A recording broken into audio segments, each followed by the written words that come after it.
Dampak kelumpuhan jalur logistik energi global akibat eskalasi militer di Timur Tengah kini mulai memukul ketahanan pasokan bahan bakar Jepang. Pemirsa, impor minyak mentah Jepang dari kawasan Timur Tengah dilaporkan anjlok drastis lebih dari 67% secara tahunan pada periode April 2026. Penurunan tajam ini akibat penutupan Selat Hormuz memaksa negara Sakura tersebut mempercepat peralihan pasokan bahan bakar ke sumber alternatif global. Dampak kelumpuhan jalur logistik energi global akibat eskalasi militer di Timur Tengah kini mulai memukul ketahanan pasokan bahan bakar Jepang. Negeri Sakura tercatat hanya mengimpor 3.840.000 kiloliter minyak dari Timur Tengah sepanjang April. Angka ini menjadi volume pasokan terendah sejak data pencatatan resmi dimulai pada tahun 1979, sekaligus memutuskan ketergantungan historis Jepang yang sebelumnya memenuhi 90% kebutuhan minyaknya dari kawasan tersebut. Kendati dibayangi gangguan suplai energi yang parah, kinerja makroekonomi Tokyo secara umum justru tampil impresif. Jepang sukses mencatatkan surplus neraca perdagangan sebesar 301,9 miliar yen pada April yang ditopang oleh tingginya permintaan pasar global terhadap produk semikonduktor serta perangkat elektronik.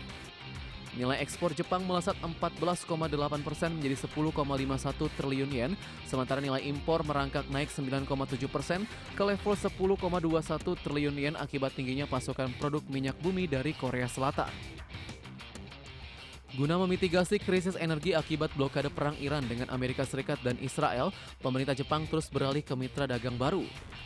Nilai impor minyak mentah Jepang dari Amerika Serikat dilaporkan melonjak drastis hingga 118,2% dibandingkan tahun lalu.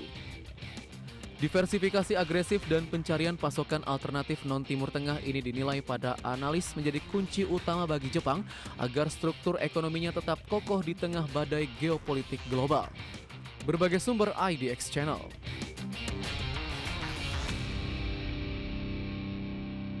Pemirsa, tiga raksasa teknologi dunia yakni Google, Meta Platforms, dan TikTok menghadapi tuntutan hukum massal dari Lembaga Konsumen Uni Eropa atas dugaan pembiayaran iklan penipuan finansial. Ketiganya terancam sanksi denda fantastis hingga 6% dari total pendapatan tahunan global jika terbukti melanggar Undang-Undang Digital Services Act. Tekanan regulasi terhadap korporasi teknologi besar di daratan Eropa kembali meruncing. Organisasi Konsumen Eropa atau BEUC bersama 29 anggotanya di 27 negara resmi mengajukan pengaduan resmi kepada Komisi Eropa. Ketiga platform dituding tidak cukup proaktif dalam memberantas maraknya konten scam investasi bodong sehingga menyebabkan kerugian finansial hingga ribuan euro bagi jutaan masyarakat Uni Eropa setiap harinya. Lembaga BEUC mengungkapkan pihaknya telah melaporkan hampir 900 iklan yang terindikasi kuat melanggar hukum sepanjang periode Desember tahun lalu hingga Maret tahun ini. Namun dari total aduan tersebut, Google, Meta, dan TikTok tercatat hanya menurunkan sekitar 27% iklan berbahaya, sementara 52% laporan lainnya justru ditolak atau diabaikan. Otoritas Uni Eropa pun didesak segera mengusut kepatuhan implementasi Undang-Undang Digital Service Act atau DSA di ketiga internal perusahaan. Merespons gelombang tuntutan tersebut, manajemen Google dan Meta kompak membantah keras tuduhan pembiaran iklan ilegal. Juru bicara Google mengklaim sistemnya berhasil memblokir lebih dari 99% iklan yang melanggar aturan sebelum sempat ditayangkan ke publik. Senada dengan Google, Meta mengaku telah menghapus lebih dari 159 juta iklan penipuan tahun lalu menggunakan kecerdasan buatan, sementara TikTok berdalih taktik pelaku kejahatan cyber yang selalu berubah menjadi tantangan besar industri. Berbagai sumber IDX Channel. Produsen kendaraan listrik asal Vietnam, VinFast, memicu kekhawatiran tata kelola pasar modal setelah mengumumkan rencana penjualan pabrik utama dan pengalihan utang jumbo senilai 7 miliar US dollar. Langkah restrukturisasi radikal ini diambil guna menekan rapor merah kerugian manufaktur perseroan yang tahun lalu menembus angka 3,9 miliar USD. Ambisi ekspansi agresif produsen mobil listrik kebanggaan Vietnam, VinFast Auto, kini tersandung masalah tata kelola korporasi yang pelik.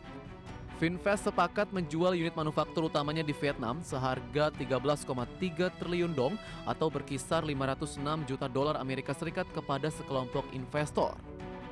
Transaksi multi pihak ini memicu sorotan tajam karena para pembeli juga bersedia mengambil alih beban utang perusahaan senilai 6,9 miliar dolar Amerika Serikat demi mengubah model bisnis VinFast menjadi bebas utang.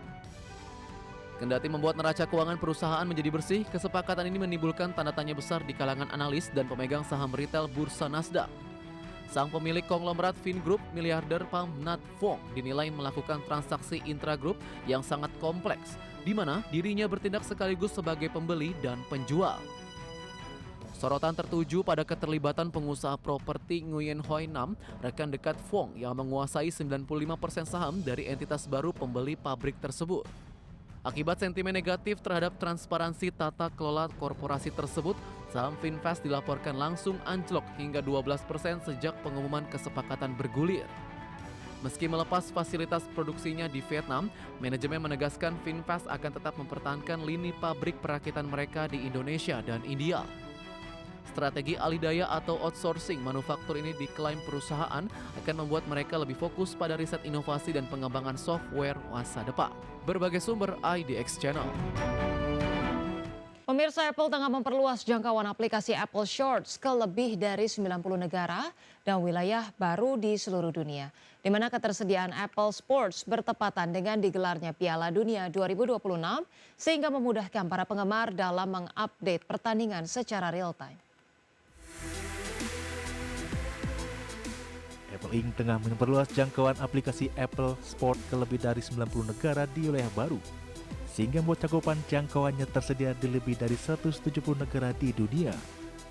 Di mana ketersediaan Apple Sport bertepatan dengan digelarnya Piala Dunia 2026, yang membuat pengguna iPhone dan penggemar bola dapat mengupdate skor pertandingan, statistik, dan perkembangan informasi secara real-time tanpa terganggu oleh iklan. Khusus selama momentum Piala Dunia 2026, Apple menyempatkan sejumlah fitur khusus langsung yang dapat dirasakan pengguna. Nantinya setelah mengikuti turnamen atau tim nasional favorit, tampilan papan skor otomatis menyesuaikan preferensi sehingga seluruh informasi grup, jadwal, dan hasil pertandingan tersaji rapi dalam satu layer. Menariknya, fitur Live Activities juga akan tersedia aktif lock screen dengan Apple Watch sesaat setelah pengguna mengikuti negara peserta yang didukung. Selain invasi wilayah, Apple juga memperbarui dua fitur yang akan membuat pengalaman menonton semakin menarik, yakni tampilan bracket turnamen utuh dalam satu tampilan bersih, serta informasi visual sebelum pertandingan dimulai. Bahkan bagi yang suka menganalisa taktik, fitur ini jelas menjadi tambahan menarik untuk mengetahui taktik apa yang akan Pemirsa, Presiden Amerika Serikat Donald Trump mengklaim proses negosiasi pengakhiran perang Amerika Serikat dengan Iran saat ini telah mencapai tahap akhir. Namun Trump masih enggan merinci draft kesepahaman antara kedua negara. Presiden Amerika Serikat Donald Trump mengumumkan bahwa proses negosiasi antara negaranya dengan Iran saat ini telah mencapai tahap akhir. Pernyataan ini mengindikasikan adanya kemajuan yang cukup signifikan dalam serangkaian pembicaraan mengenai berbagai isu krusial yang selama ini belum terselesaikan antara Washington dan Teheran. Dalam pernyataannya, Trump menegaskan Amerika Serikat terus berupaya keras mencapai kesepakatan yang komprehensif. Tujuan utamanya adalah untuk memastikan terlayaninya kepentingan nasional Amerika Serikat sekaligus mendorong terciptanya stabilitas keamanan di kawasan tersebut. Meski demikian, Trump belum mengungkapkan rincian lebih lanjut mengenai draft kesepahaman yang tengah diusulkan terkait perdamaian dengan Iran. Berdasarkan laporan media dalam beberapa hari terakhir, memang terdapat sinyal kemajuan pada isu-isu spesifik khususnya yang berkaitan dengan masa depan program nuklir Iran serta wacana pencabutan sanksi ekonomi. Kendati demikian, perbedaan pendapat dilaporkan masih terus berlanjut pada sejumlah isu yang dinilai sangat mendasar. Di sisi lain, posisi Iran juga tak kalah keras. Teheran bersikukuh pada tuntutan mutlaknya terkait pencabutan seluruh sanksi ekonomi dan jaminan penuh atas hak pengembangan nuklirnya. Iran berulang kali menekankan perlunya mencapai sebuah kesepahaman diplomasi yang seimbang dan adil bagi kedua belah pihak tanpa adanya tekanan sepihak. Berbagai sumber, IDX Channel.